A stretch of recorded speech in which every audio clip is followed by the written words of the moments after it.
All right, showdown in the NFC West that was confined to the 4:05 p.m. Eastern regional window. Another one that could have been sent to Thursday. Bills-Bucks could have gone to Thursday, and Seahawks-Rams could have gone to Monday. But nevertheless, the Rams pull off the victory 21-19 despite another chariot to pumpkin performance by the great Sam Darnold, grandson of former Marlboro Man, who went by the name of Dick Hammer. Yes, it is not good. Not good for Darnold yesterday. Not good. I feel bad in a way because this is going to become a narrative again, right? It's going to become a thing. Now it's his own doing. So and he's a big boy. I know that. But yeah, this is going to overtake a little bit of the theme of the Seahawks and how good of a football team they are. The last two times you've seen the Rams, right? Wild card game last year, this game here, it ain't been good. And that's a bad interception. Again, under pressure in that moment, kind of fading away, not good. Here, same thing, under pressure, the Rams front got in his face, but not good. This, a total bad decision. I don't think he saw him. I don't know. And then again, you see the pressure, and then just trying to dump it off, but it's you're playing a different caliber of a football team here. The Rams are really well coached. They got team speed on the defensive side of the ball. The game's a little chaotic. It's a game maybe where you just got to every now and then go, ooh, I'm not going to throw that. I'm going to take a sack or I'm going to throw it away. But with all of that, 4 interceptions, right, and everything there, the Seahawks kind of controlled the football game. They were the better team on the football field. And I'm not saying they're better than the Rams because and you're with me. I think the Rams can win the Super Bowl. But you talk about other than the first 2 drives of the game, and really the one drive was set up by the interception, a 3-yard touchdown drive, the Rams only had one legit drive of the football game. Time of possession, clock, all that from second quarter on, everything was dominated by the Seahawks except the turnover margin. And that cost them, and that's something that, they're going to have to recalibrate in that department. Yeah, Darnold now has 10 interceptions on the season. He's third in the league behind Tua with 13 and Geno Smith with 12. And you're right, they still had a chance to win it. The Rams held tough. The Rams got the victory. They take control for now of the NFC West. And the real question for me with Darnold, and look, Ernest Jones IV had a passionate defense of Darnold, including a couple of F-bombs. And I think that's great, but here's the reality.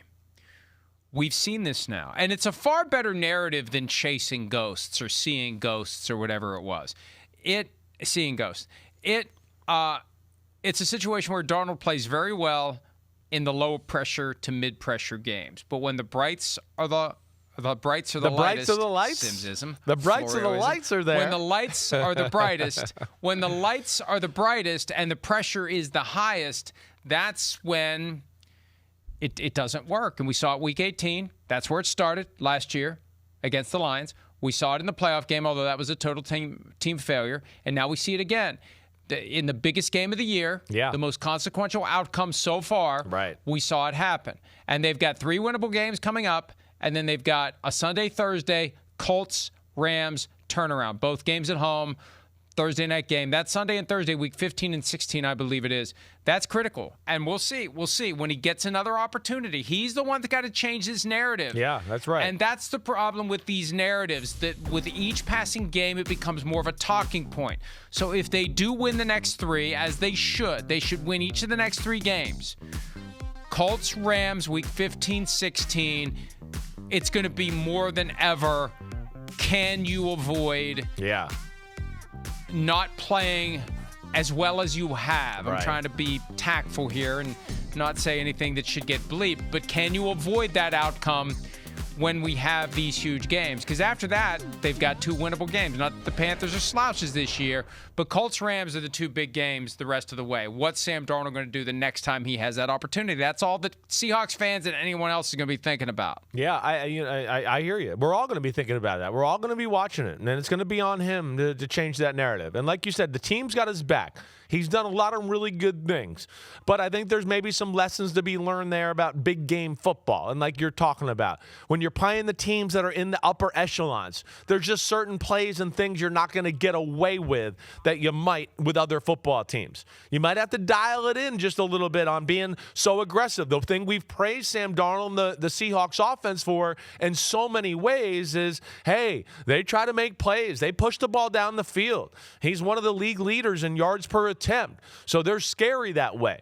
But when you play a defense where you go, oh, wait, they're around me a lot and they're really fast in the back end and all that, sometimes it's okay to just throw it away or take the sack and do that. And I think that's what he's got to learn here a little bit, just like the Lions or the Rams in the playoffs game last year. It's just you're not going to get away with some of the plays you might have got away with against the Arizona Cardinals or some of the lesser teams that you've played on your schedule. And I think that's where he's still a little young in that process, even though he's been around the NFL. He hasn't played in many big games, and I think that's something, maybe the last piece of the puzzle he has to learn how to play that way. Hi, it's Mike Florio. Thanks for watching PFT on YouTube. Hit subscribe for the latest news and analysis from Pro Football Talk.